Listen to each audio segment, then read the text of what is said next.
He built America's financial system from scratch, yet died broke.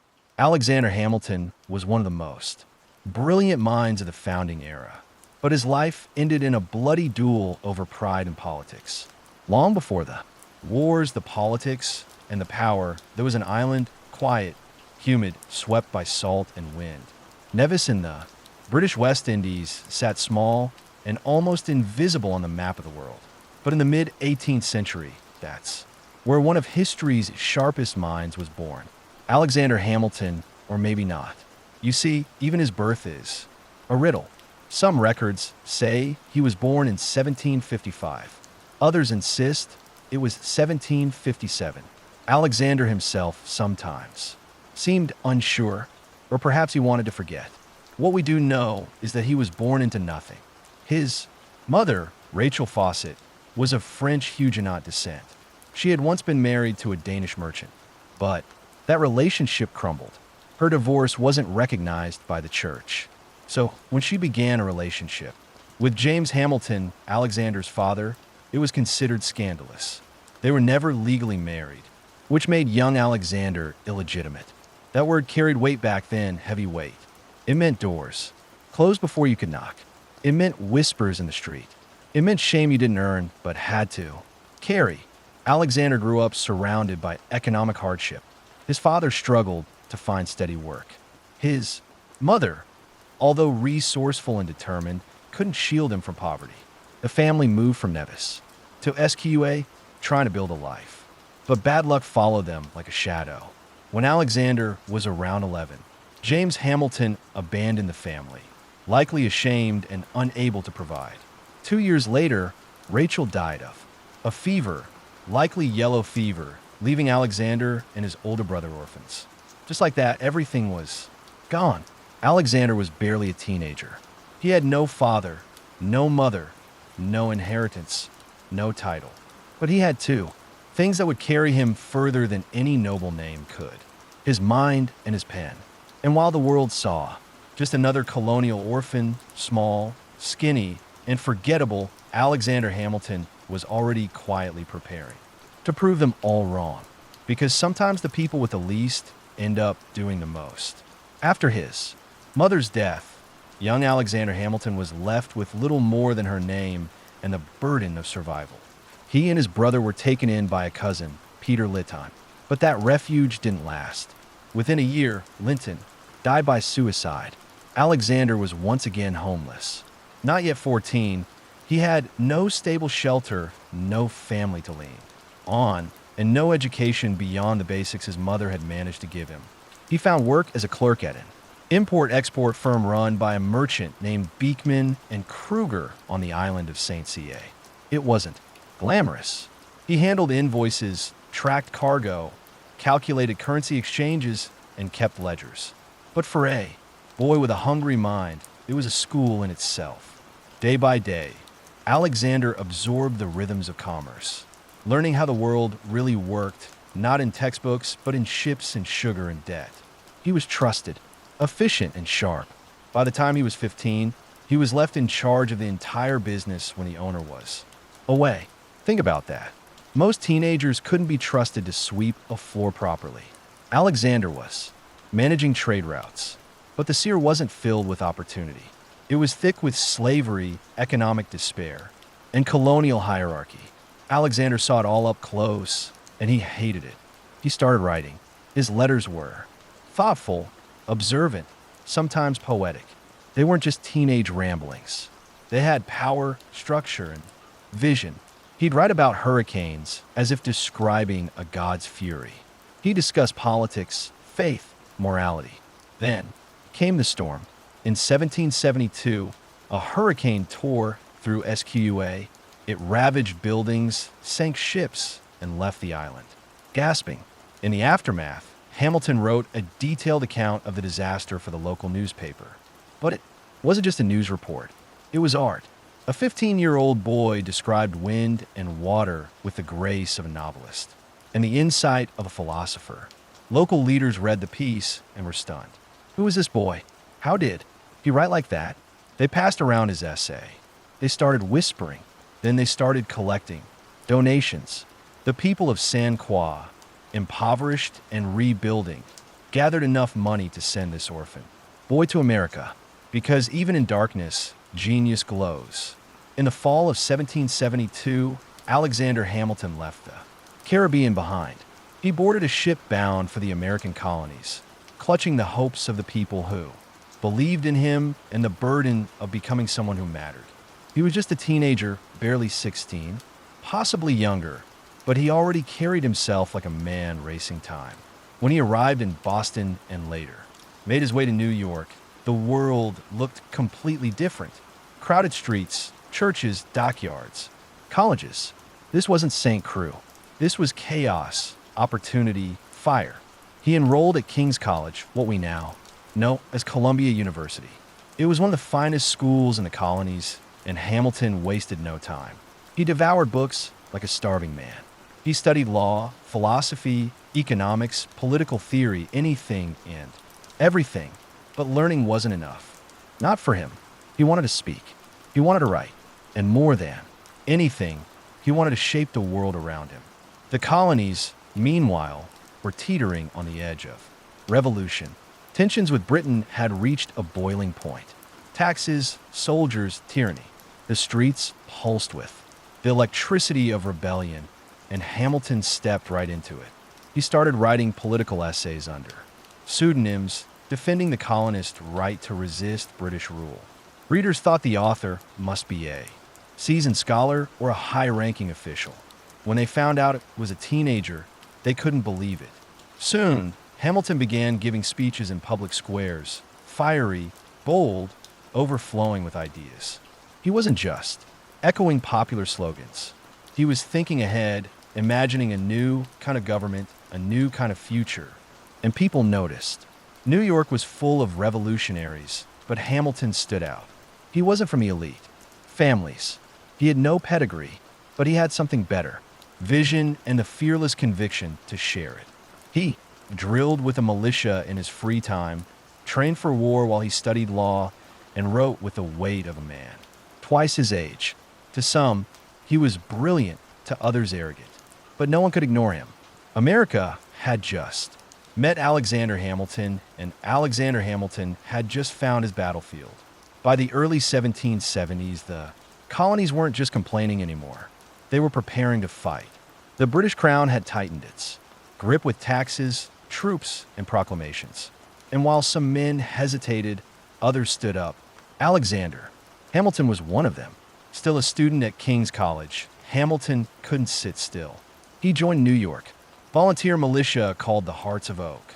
They were young, mostly students, and woefully inexperienced. But what they lacked in training, they made up for in passion.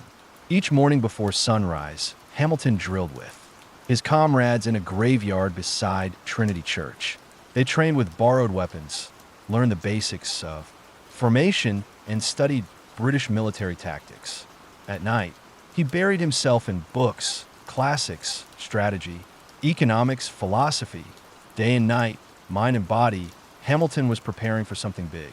In 1775, when war officially broke out with the battles of Lexington and Concord, Hamilton was ready. He helped lead a daring raid on a British battery in Manhattan, stealing cannons under enemy fire. It was bold, dangerous, and successful. Exactly the kind of act that caught attention. Hamilton's leadership was unmistakable. He wasn't just a writer anymore. He was now a soldier, and a good one. Within months, he earned a commission as captain of an artillery company. It was a rare position for someone so young and without connections. But Hamilton had proved himself in both word and action. His company saw action in several key battles, including the Battle of Princeton, where Hamilton's guns helped secure a pivotal victory for the Continental Army. His skill didn't go unnoticed. Commanders praised his discipline and organization. His troops respected him, and news of a brilliant young artillery captain with a silver tongue and steel nerves began to spread. But someone else had noticed, too. Someone who would change Hamilton's life forever. General George Washington. Washington, commander of the Continental Army, was constantly on the lookout for men who could think, lead, and act under pressure. And in Alexander Hamilton, he found all three. Hamilton had no way of knowing, but his days as a frontline officer were numbered. He was about to be called somewhere even more powerful than the battlefield. He was about to step inside the war room of a revolution. In 1777, something unexpected happened. Alexander Hamilton, barely in his 20s, commanding an artillery unit with growing respect, received an invitation. General George Washington wanted him not as a field commander, but as part of his inner military staff. At first glance, it might have seemed like a step backward. Hamilton loved the battlefield. He thrived on action, movement, and strategy under fire, but this was different. This was Washington, and this offer wasn't a demotion. It was a doorway into the very heart of the revolution. Hamilton accepted. Washington made him an aide-de-camp, a kind of chief of staff. But in truth, he was far more than a glorified secretary.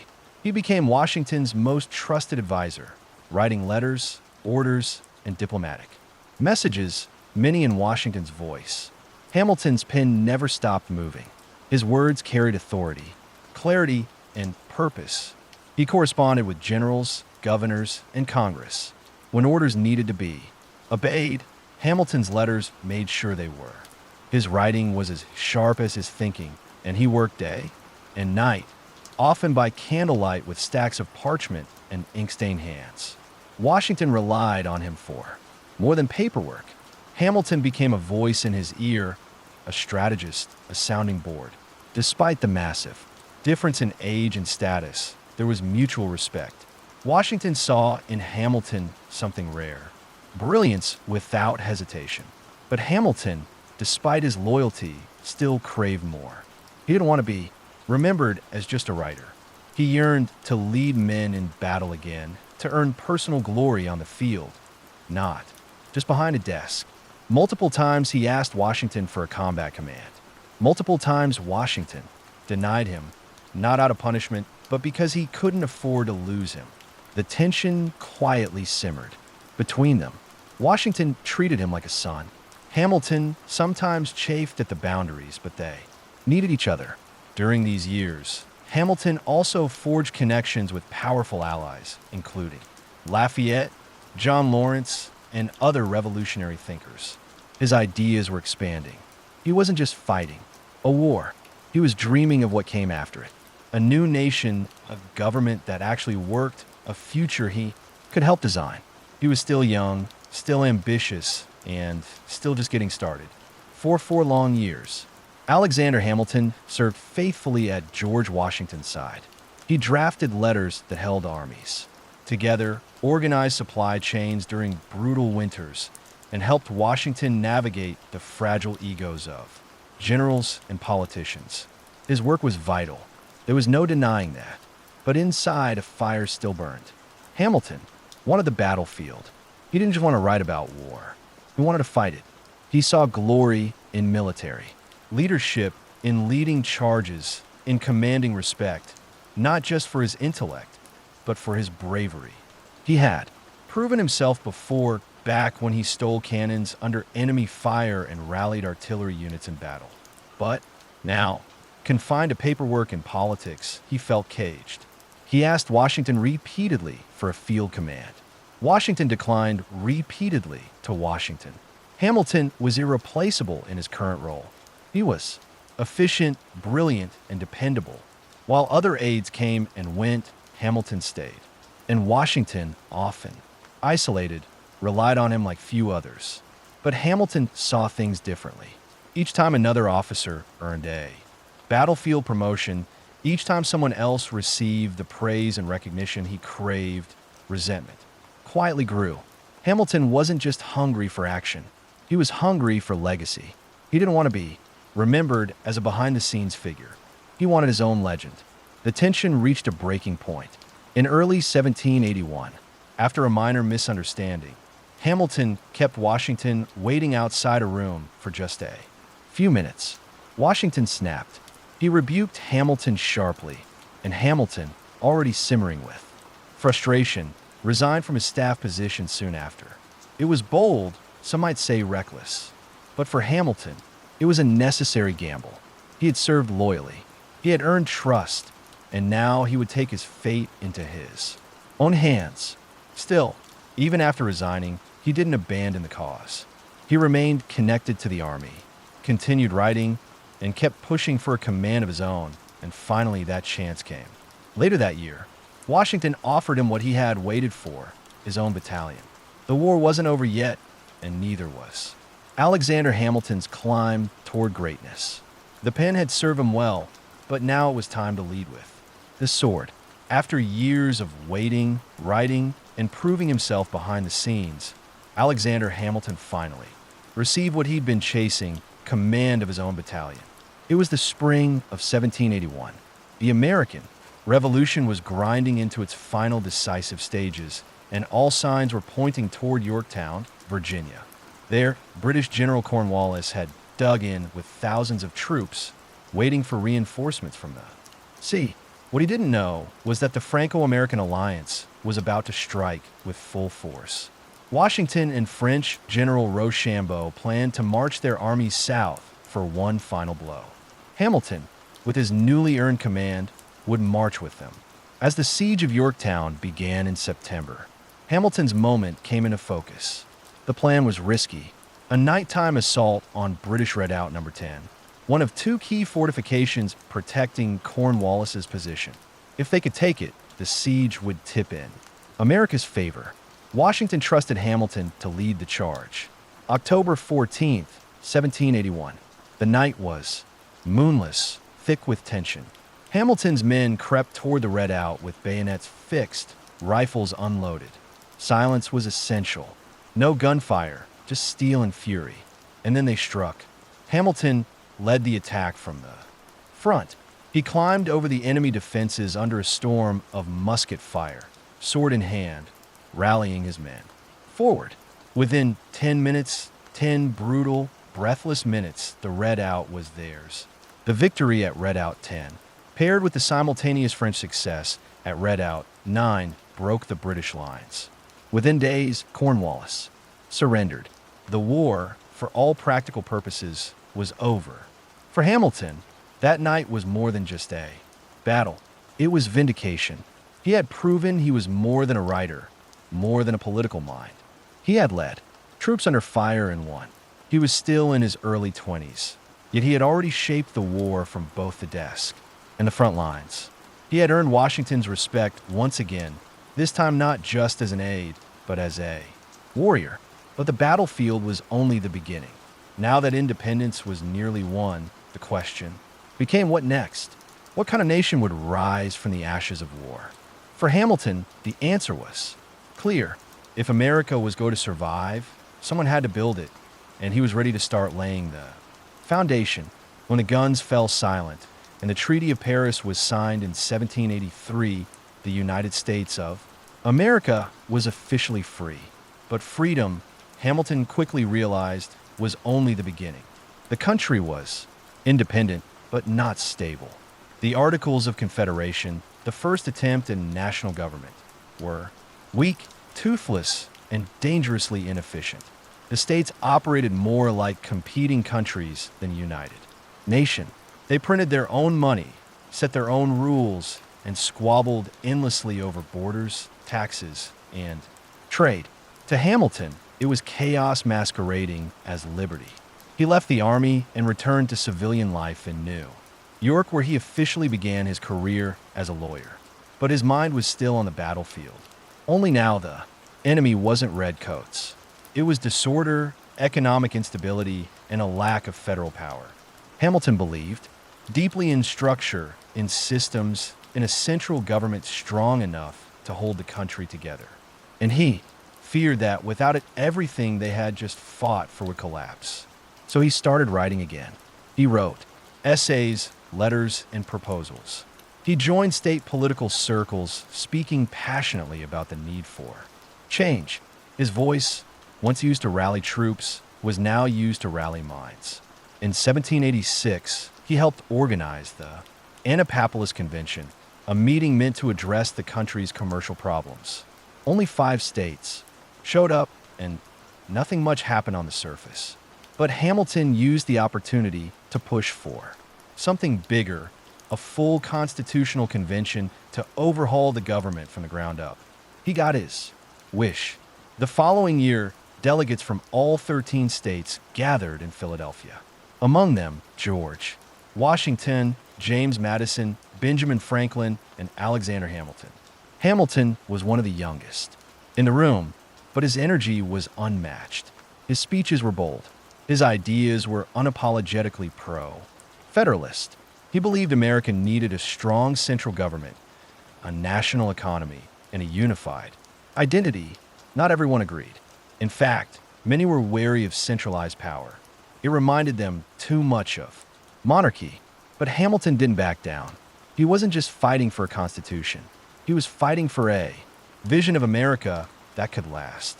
Because revolutions may win freedom, but only structure can keep it. The Constitutional Convention of 1787 was a turning point for America and for Alexander Hamilton. For 4 hot months in Philadelphia, delegates debated, argued, and rewrote the blueprint for a new government. And while Hamilton wasn't the loudest voice in the room, he was one of the most unshakably determined. His vision was ambitious. Some said too much so. Hamilton argued for a strong central government, a president with real executive power, and even a Senate that served for life. These ideas didn't sit well with many of the delegates who had just thrown off a king and weren't keen on anything that smelled like monarchy. In the end, Hamilton's more extreme proposals weren't adopted, but many of his broader principles, strong federal authority, a robust executive branch, and the supremacy of national law, made it into the final Constitution. Still, the fight was far from over. The Constitution had been written, yes, but it still needed to be ratified by the states, and that wouldn't be easy. Opposition was fierce, especially from people who feared losing state power, or saw the new federal system as a threat to individual liberty. So, Hamilton went to war again, not with guns, but with his greatest weapon, his pen. He joined forces with James Madison and John Jay to write a series of essays defending the new Constitution, published under the shared pseudonym Publius. These essays were aimed at ordinary citizens, clear, logical, and persuasive. Hamilton wrote the majority of them, 51 out of the 85 essays, sometimes drafting several per week late into the night by candlelight. These became the Federalist Papers. Each essay tackled a different question. Why do we need a stronger government? How will checks and balances protect freedom? Why should people trust a national judiciary? Hamilton poured his soul into these arguments. He wasn't just defending a document. He was defending the very future of the Republic. And it worked. Slowly, state by state, the Constitution was ratified. In 1789, it officially became the supreme law of the land. The United States now had a government. And Alexander Hamilton, he wasn't just one of its architects. He was about to become its chief engineer. In 1789, the new American government took its first breath. George Washington was unanimously elected as the first president of the United States. And when it came time to fill his cabinet with the sharpest minds in the country, he knew exactly who he wanted to manage the nation's finances. Alexander Hamilton. Hamilton was sworn in as the first Secretary of the Treasury, a title that might have sounded bureaucratic, but in reality came with a staggering challenge. The United States was broke. There was no national currency, no central banking system, no public credit. The government owed millions in war debts to foreign allies, private citizens, and even its own soldiers. The economy was fractured, unstable, and teetering on collapse. To most, it seemed like a disaster. To Hamilton, it was an opportunity. He got to work immediately drafting reports, crunching numbers, and designing a financial system from scratch. His goal, not just to solve the present crisis, but to lay the foundation for a strong modern economy. His first move was bold. The federal government would assume all state debts from the Revolutionary War. This meant the national government would now owe money not the individual states. Many saw this as dangerous. Hamilton saw it as brilliant. Why? Because if the federal government owed money, lenders, especially the wealthy elite, would have a vested interest in its survival. Next, he proposed the creation of a national bank, a central institution that could manage government funds, issue stable currency, and stimulate economic growth. He also introduced tariffs and taxes designed to protect American manufacturing and help generate revenue. To Hamilton, economics wasn't just about math. It was about power. He believed that a strong economy would lead to a strong nation and that public credit, once restored, would attract investment, create jobs, and elevate the United States on the global stage. But not everyone shared his vision. His policies triggered fierce opposition, especially from Thomas Jefferson and James Madison, who feared that Hamilton was creating an elite, centralized government too similar to Britain's monarchy. Still, Washington backed him, and slowly but surely Hamilton's ideas took root. The U.S. economy began to stabilize. Confidence grew. The dollar gained value. In just a few years, Hamilton had taken a bankrupt, fractured collection of states and given it the beating heart of a functioning economy. He wasn't just managing money. He was building a nation.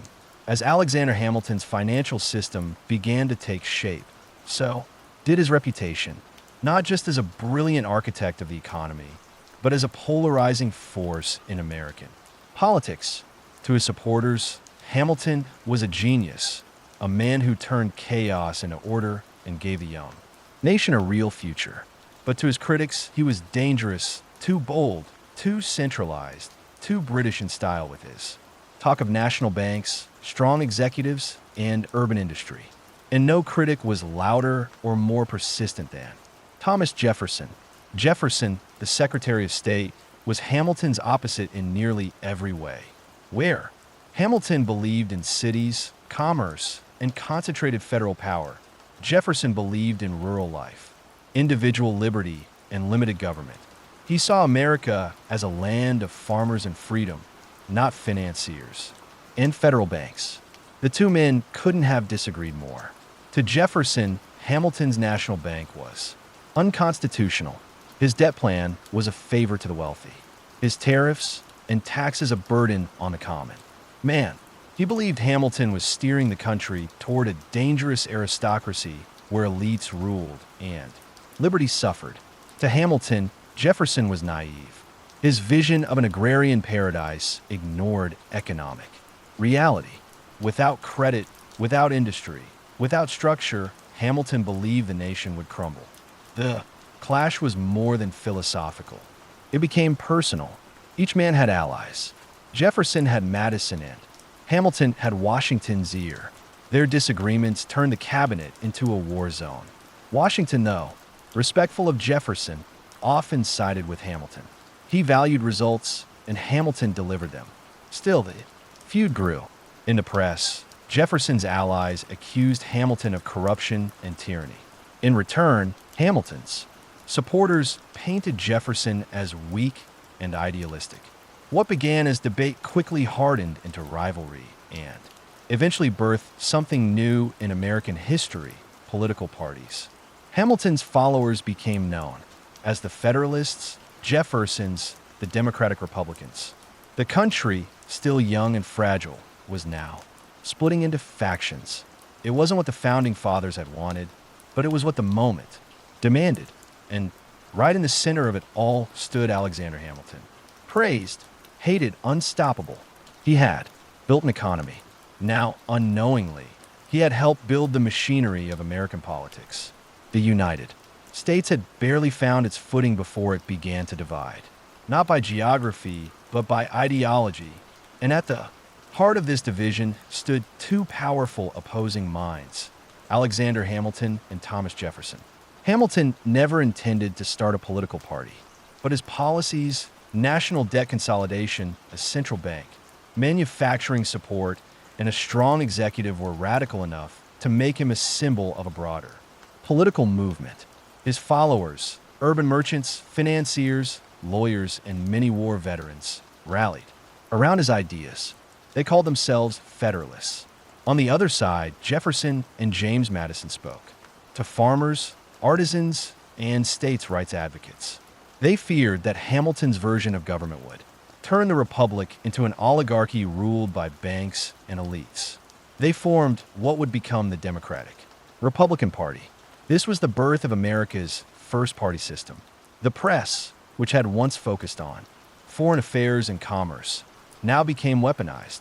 Partisan newspapers sprang up like wildfire. Hamilton's allies wrote fiery editorials defending central authority and financial discipline. Jefferson's camp countered with blistering critiques, accusing Hamilton of betraying the Revolution by building a system that benefited the rich. Hamilton, ever combative, gave as good as he got. He wrote under pseudonyms, leaked damaging letters, and used his incredible skill with language to shape public opinion. He wasn't just managing policy, he was managing narratives. Washington, who deeply disliked factionalism, grew increasingly uncomfortable. He had hoped that his presidency would set a tone of unity. But by the end of his second term, the cabinet was a political battlefield and the nation a house divided. Eventually, Jefferson resigned from Washington's cabinet, disgusted by Hamilton's influence. But even in resignation, his movement grew stronger. And then came the election of 1796, America's first real contested presidential race. John Adams, a Federalist, won, but Jefferson, his opponent, became vice president under the rules of the time. It was an awkward, tense administration, and Hamilton, although no longer in the cabinet, still pulled strings from behind the curtain.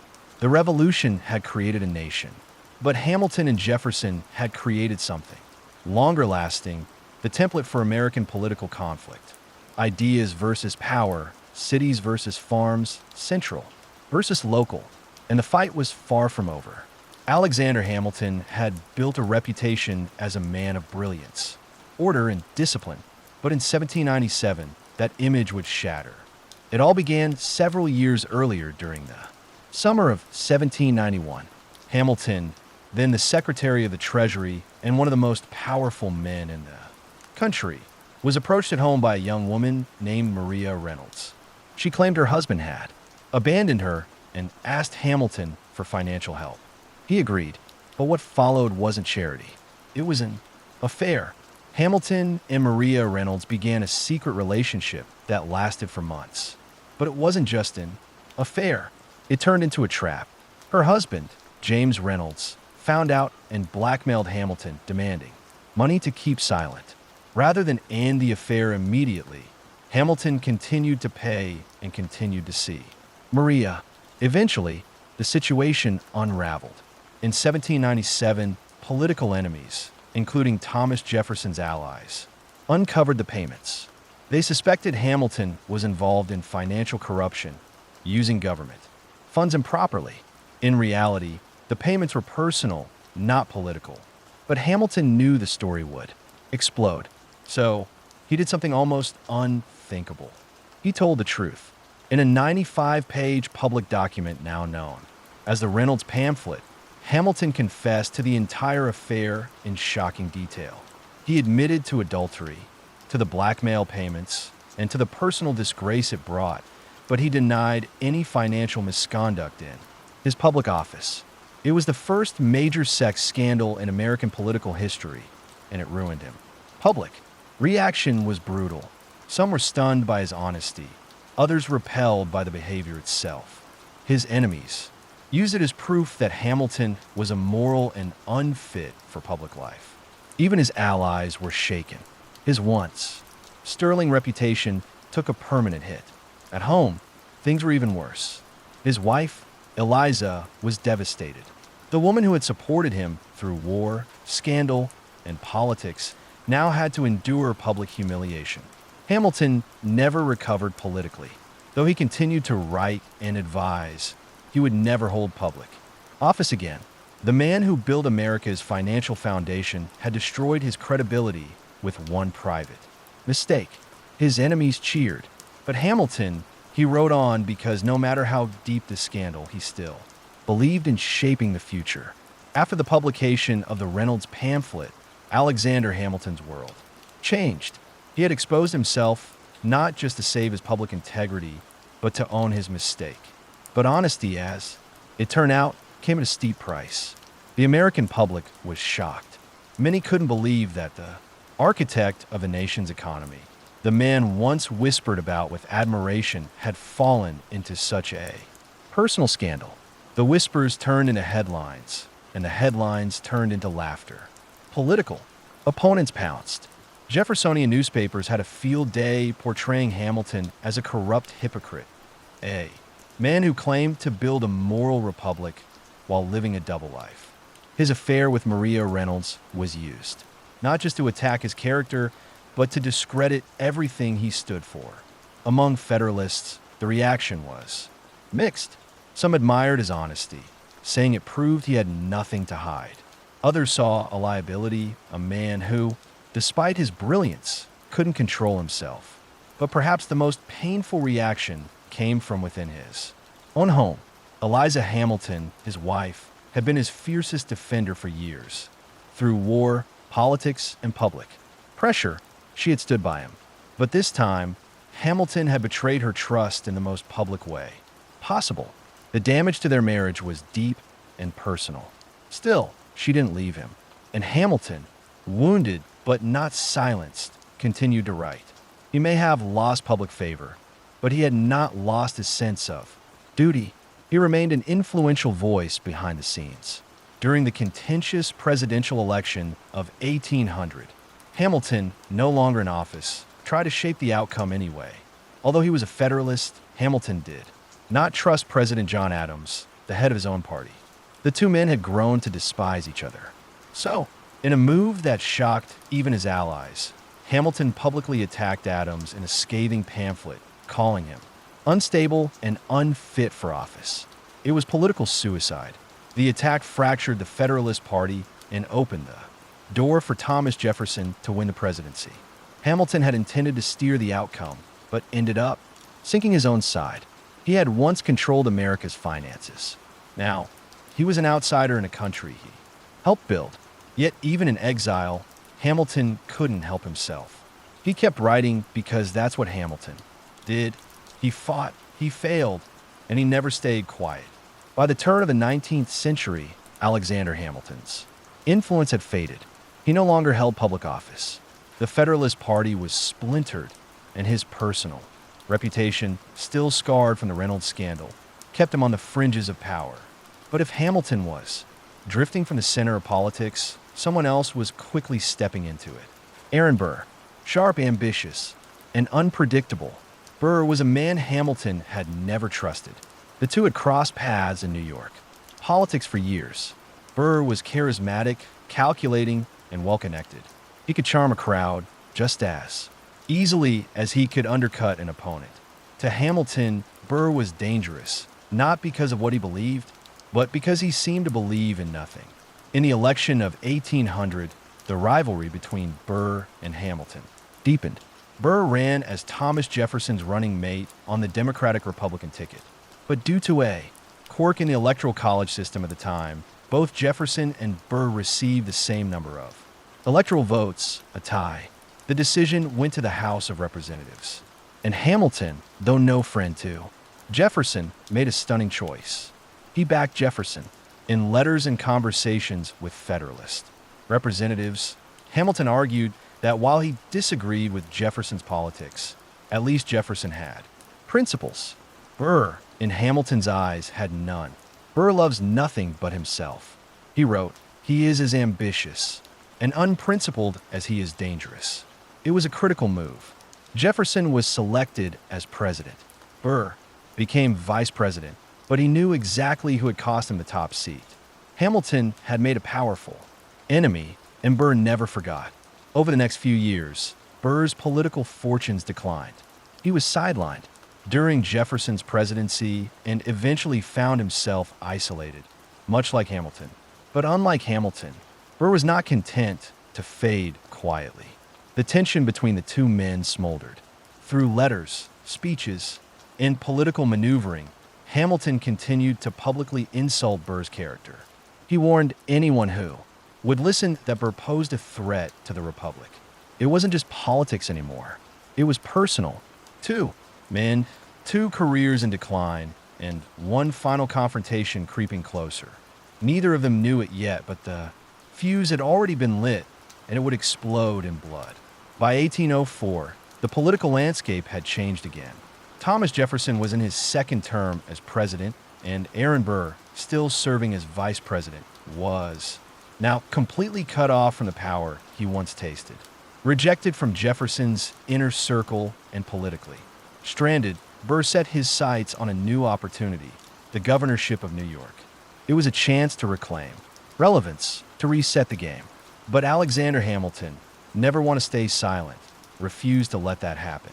Throughout Burr's campaign, Hamilton worked behind the scenes to block him. He wrote letters to influential figures urging them not to support Burr. He warned that Burr was corrupt, unpredictable, and unworthy of trust. The most unfit and dangerous man of the community, Hamilton called him. It was political sabotage, and it worked. Burr lost the election. Publicly humiliated and privately enraged, Burr blamed one man for his defeat, Alexander Hamilton. Shortly afterward, a letter was published in a newspaper.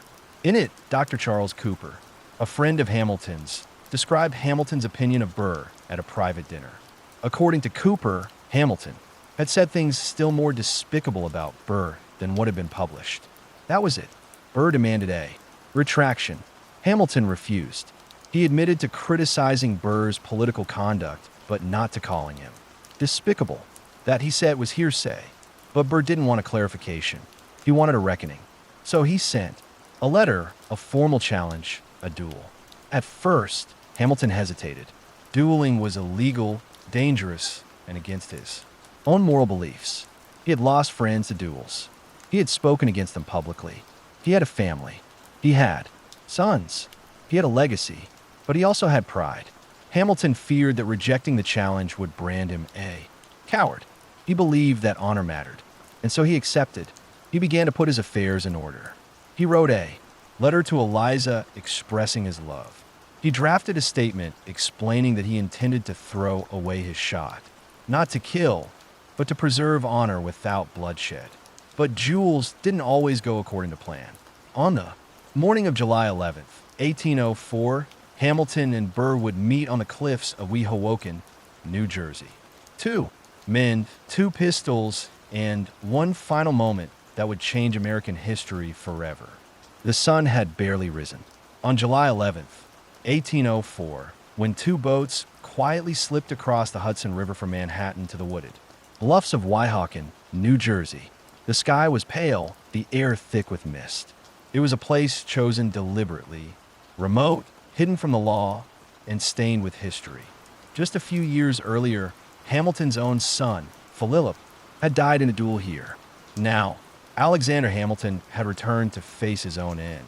He arrived with his second, Nathaniel Pendleton. Aaron Burr brought his own second, William Vannis. The pistols were prepared. The distance was measured 10 paces apart. Burrs are tall, composed. Hamilton, quiet but resolute. What exactly happened in the seconds that followed remains a mystery. Hamilton claimed beforehand that he intended to throw away his shot, to aim high, to avoid bloodshed, to meet the challenge without killing. Some accounts say he fired into the air, deliberately missing. Others believe he flinched or fired by reflex. But what isn't in question is what Burr did next. He raised his pistol. He fired. The bullet struck Hamilton in the lower abdomen, shattering his ribs, tearing through his liver, and lodging in his spine. He collapsed almost instantly. Burr, stunned by the damage, stepped forward, then turned and walked away. Hamilton was rushed back, across the river unconscious, bleeding, and barely alive. He was taken to the home of a friend in Greenwich Village, where his family soon gathered. He lived for 31 hours. During that time, he drifted in and out of consciousness. He spoke to his wife, Eliza, asked for forgiveness, and received last rites. His friends came to say goodbye. His children held his hand. And then on the afternoon of July 12th, 1804, Alexander Hamilton died. He was 47 years old. The man who had fought in the Revolution, built the nation's financial system, written the bulk of the Federalist Papers, and shaped the very structure of the United States, was gone.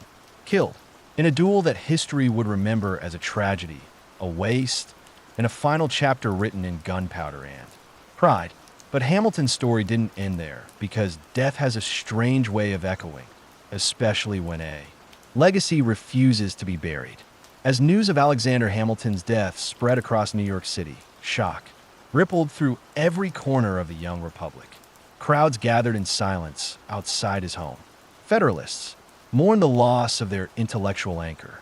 Even those who opposed him politically stood still, stunned by how suddenly and senselessly it had ended. Duels had claimed lives before, but this felt different. Here was a man who had helped win independence, built the U.S. economy, defended the Constitution, and shaped the very foundations of government, now gone by the hand of a sitting vice president.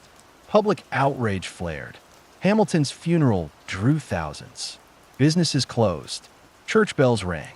Soldiers marched alongside. Civilians in mourning. At Trinity Churchyard, his coffin was lowered into the ground beneath a simple stone. He was buried not as a politician, but as a patriot. His wife, Eliza, stood by his side until the very end. In the days after his death, Eliza faced a mountain of debts and 7 surviving children to raise. Yet, she refused to break.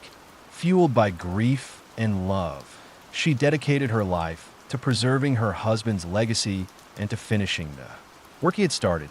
She helped establish the first private orphanage in New York, honoring Hamilton's own childhood as a poor, forgotten boy. She organized his letters, defended his name, and made sure the next generation knew who he was, not just as a founder, but as a father and a visionary. As for Aaron Burr, the man who fired the shot, he was never charged with murder, but his political career ended the moment Hamilton's heart stopped. He finished his term as vice president in disgrace, living the rest of his life as a man haunted by what he had done. Hamilton's death marked the end of one chapter in American politics and the beginning of another. The country moved forward, but Hamilton's ideas, central banking, public credit, strong federal authority would endure. Decades later, leaders like Abraham Lincoln and Theodore Roosevelt would cite Hamilton as a guidepost. And though his name faded for much of the 19th century, it would never disappear. Completely, because Hamilton was more than a founding father. He was a builder, a believer, and a man whose last breath became the spark of something far greater than himself. In the wake of Alexander Hamilton's death, his wife Eliza stood at the crossroads of heartbreak and duty. She had lost her husband to pride and politics. Left behind were 7 children, a mountain of debt, and a legacy under siege. Many in society whispered about Hamilton's scandal, his duel, his arrogance. His enemies were eager to write him off, but Eliza refused to let history forget him. Born into the prominent Schuyler family, Eliza had always been strong, but now she had to be unbreakable. She sold their home, managed their remaining assets, and began the long, lonely work of protecting the reputation of a man who could no longer speak for himself. She gathered his writings, letters, essays, government reports. She tracked down his correspondences, organized his papers, and defended his role in the founding of the country. She corrected public misperceptions, shared stories with historians, and kept his name alive through deliberate, careful storytelling. But Eliza's mission didn't stop at memory. She also built. In 1806, just 2 years after Hamilton's death, Eliza helped establish the orphan asylum society in New York City, what would eventually become the Graham Wyndham, one of the city's first orphanages. It was more than charity. It was personal. She never forgot that her husband had been an orphan, himself abandoned, impoverished, and overlooked. Through this work, she ensured that other children wouldn't be forgotten the way he had been. For the next 5 decades, Eliza lived not as a recluse, but as a quiet force behind American memory. She outlived her husband by 50 years, long enough to see some of his ideas finally recognized for their genius. When people asked her how she survived such tragedy, she would speak softly but firmly. "I had his children," she'd say. "I had his legacy." She died in 1854 at the age of 97. Nearly a century of life, half of it spent in devotion to a man no longer living, but whose influence refused to. Eliza didn't just preserve Hamilton's story, she rescued it. Because even though the world had tried to bury him in scandal and silence, she gave him a second life, not in politics, but in memory.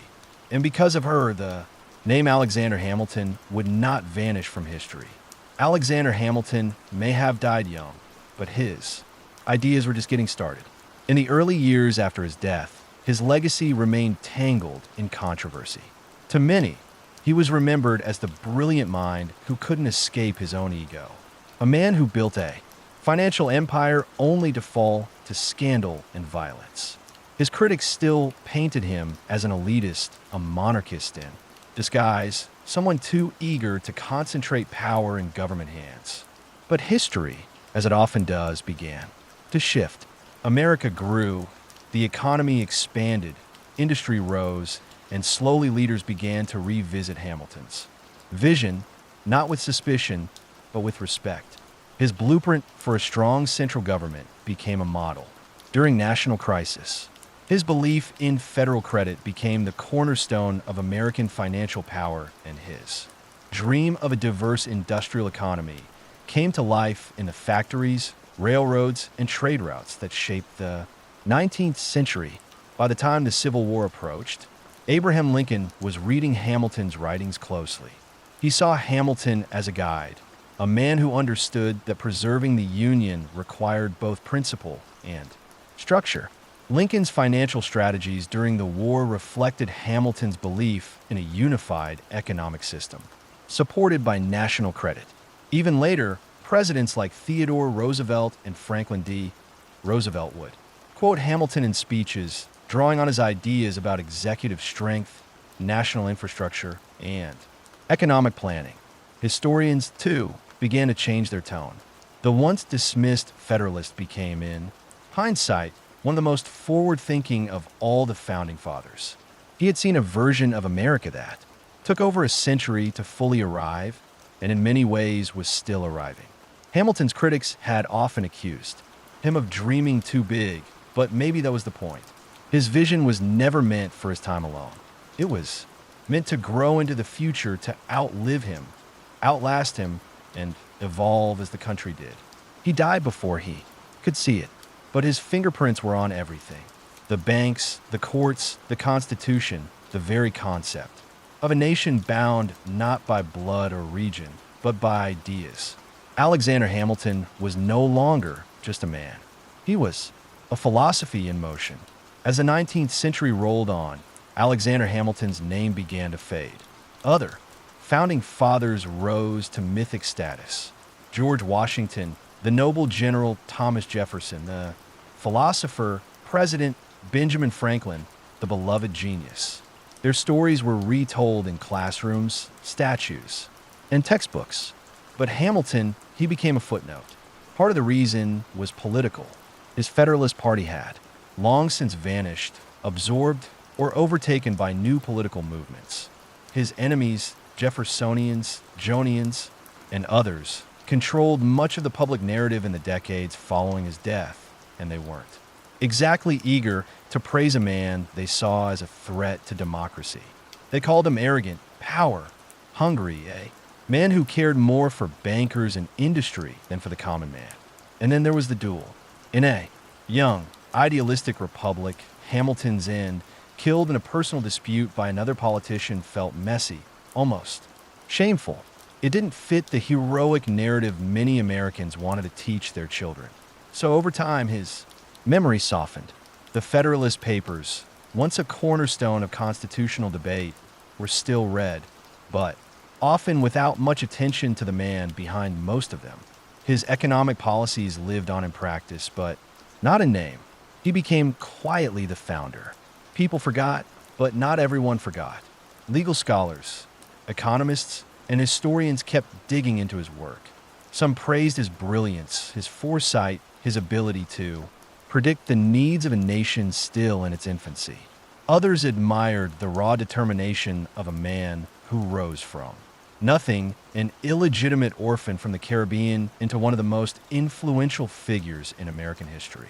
Even still, for most of the 19th and 20th centuries, Hamilton remained a second-tier figure, respected but not revered.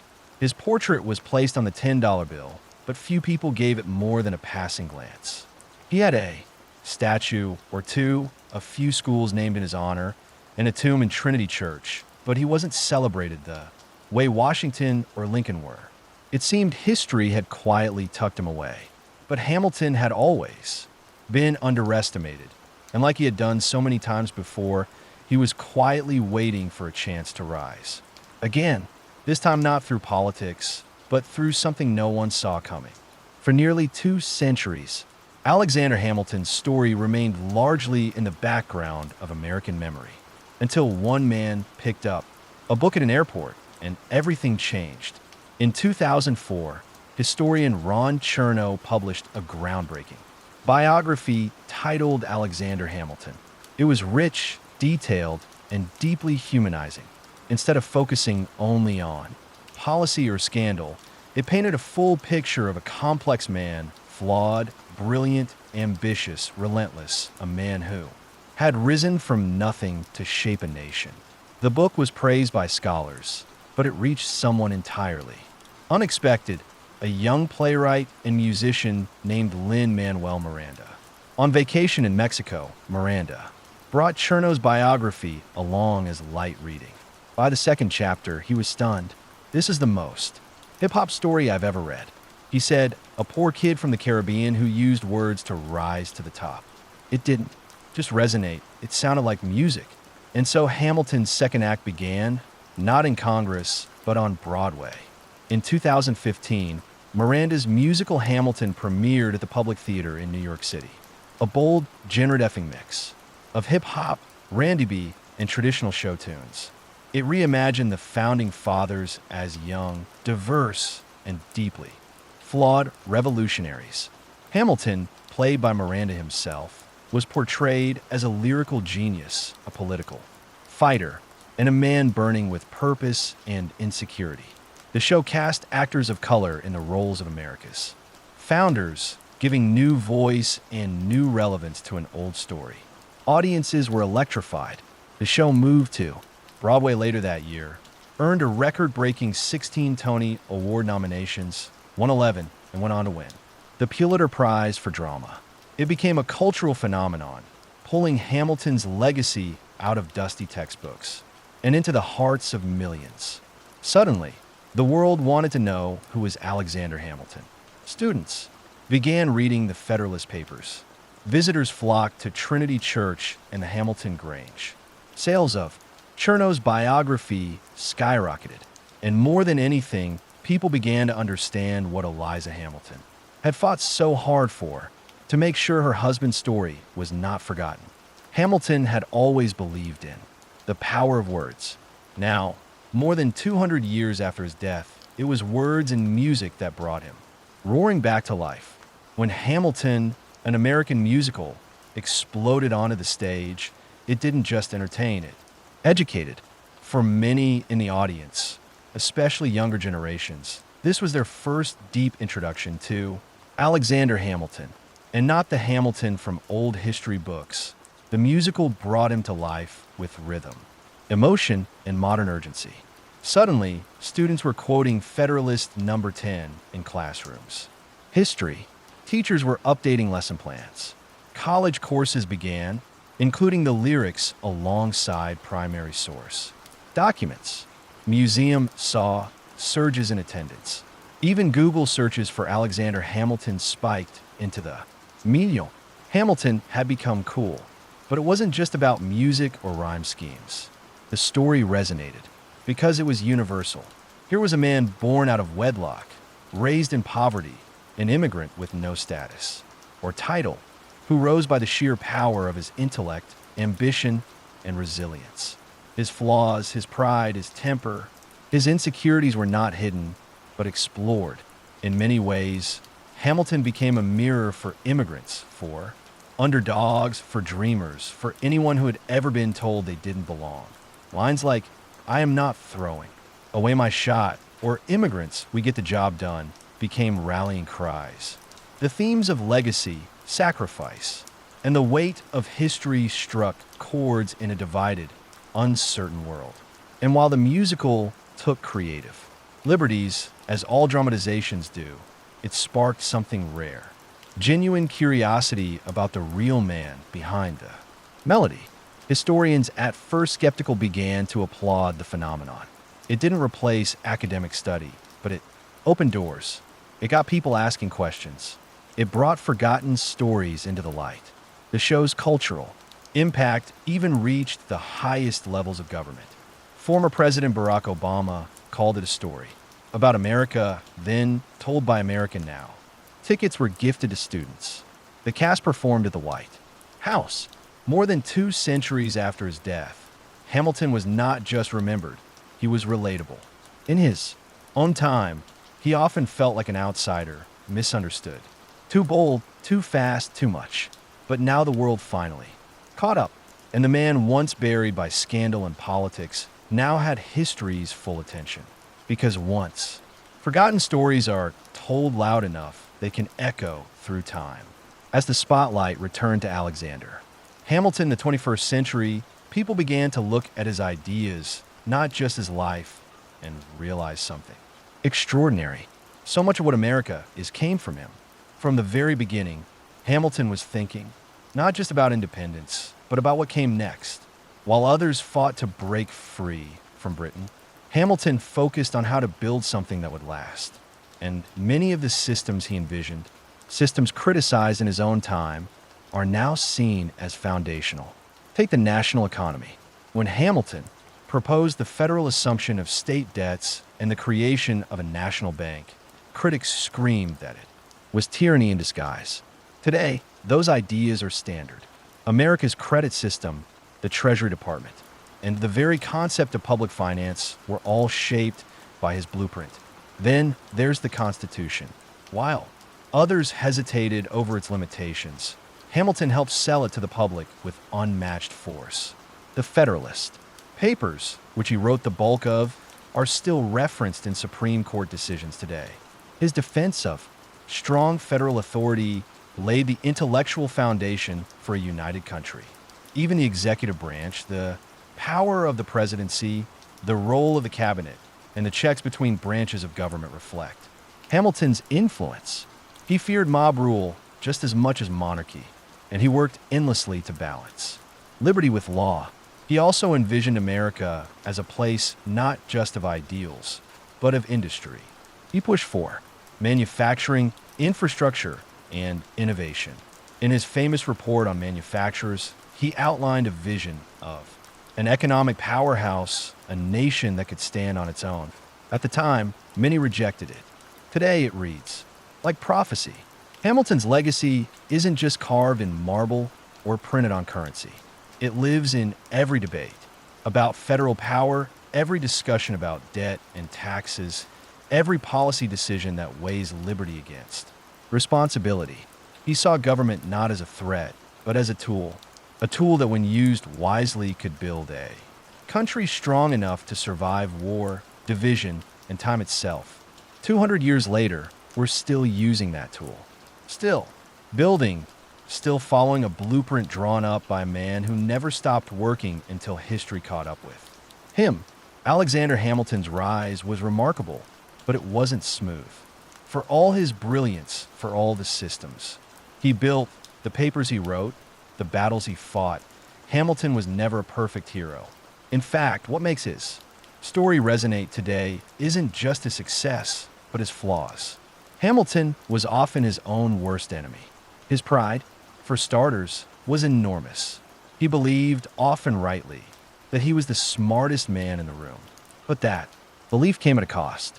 He insulted political allies, alienated colleagues, and when given the chance to stay quiet, he almost never did.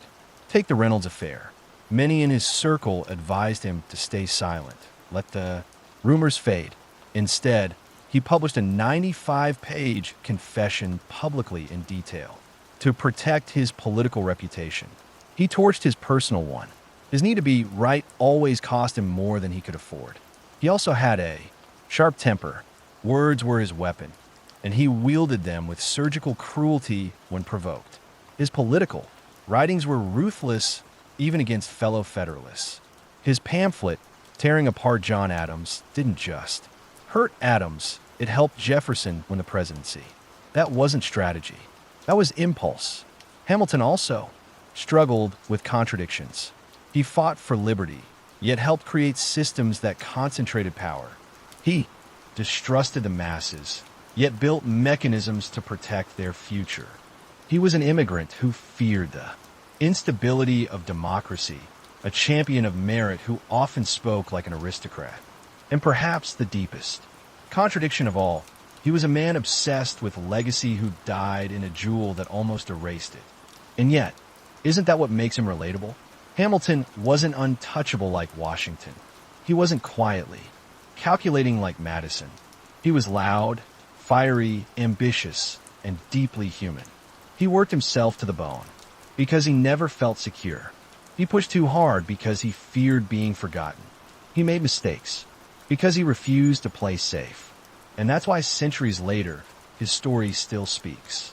Because Hamilton wasn't a legend carved in stone. He was flesh and blood, genius and flaw. A man who tried, failed, rose, fell, and kept going. He wasn't perfect. He was real. Legacies are strange things. Some are carved in stone. Immediate, obvious, larger than life. Others are quieter, buried for a time, waiting for someone to dust them off and see them clearly. Alexander Hamilton's legacy lived somewhere in between. In his lifetime, he fought for influence. After his death, he faded into the background. But now, more than 200 years later, he's everywhere. In classrooms, theaters, political debates, and social movements. What makes his legacy so powerful today isn't just what he did, it's what he represents. He's the immigrant who built a nation's economy, the orphan who stood beside a general, the outsider who stepped into the core of power and refused to apologize for being bold. In a country built on opportunity, Hamilton's story is the ultimate proof that you don't need to be born into greatness to achieve it. But legacy to Hamilton was never about statues or songs. It was about impact. He once asked a haunting question. What is a legacy? It's planting seeds in a garden you never get to see. He didn't live to see his economic system flourish. He didn't see his constitution endure centuries. Didn't see his wife outlive him by 50 years or witness a Broadway musical about his life. He never saw young students quoting his essays in schools across the world. But those seeds, they grew. And in that way, his voice never really stopped speaking. You hear it every time someone defends the Constitution with logic and passion. You see it in systems that still hold the country together. You feel it in stories of people who rise from nothing, just like he did. Even in the face of death, Hamilton was thinking forward. His duel wasn't just a personal tragedy. It was a final act of a man who understood the cost of legacy. He wrote letters, settled debts, prepared his family, and asked that his story not be lost. He was thinking of tomorrow even as his time ran out. And now, centuries later, the garden he planted continues to bloom. Not because he was perfect, but because he refused to be forgotten. Alexander Hamilton's life was short, 47 years. But in those years, he lived more than most ever do. He rose from poverty, carved out a place in history with nothing but his mind and will, and left behind a legacy that helped shape an entire nation. He was never a president. He never led a state. But his fingerprints are on the Constitution, the financial system, the courts, the very idea of what it means to be a united nation. And yet, what makes Hamilton truly unforgettable isn't just what he built. It's how he built it. He failed publicly. He loved deeply. He fought passionately. He made enemies, mended friendships, and left A. Trail of letters that pulse with energy, urgency, and brilliance. He was a flawed man, jealous, stubborn, impulsive, but he was also endlessly driven. He believed in building something bigger than himself, even when it cost him everything. And maybe that's why all these years later, we're still drawn to his story. Because we recognize it, the struggle to rise, the need to prove yourself, the tension between ambition and morality, the hope that your work, your words might outlast you. His life reminds us that greatness isn't about perfection. It's about effort, about vision, about refusing to settle for the world as it is, and daring to imagine the world as it could be. Hamilton imagined a future where America was strong, structured, and stable. And while he never got to see that future fully realized, he laid the foundation with fierce determination. He may not have thrown away his shot on that dueling ground, but through his work, his words, and his unwavering spirit, he gave the rest of us a shot at freedom, at structure, at possibility. And in the end, what more could you ask from A? Founding father? He was not made of marble or myth. He was made of ink, steel, and fire. So the next time you hold a $10 bill, remember the man who didn't come from money, didn't come from privilege, but gave everything he had to build a country that could outlive him. That's Alexander Hamilton. And now you know his story.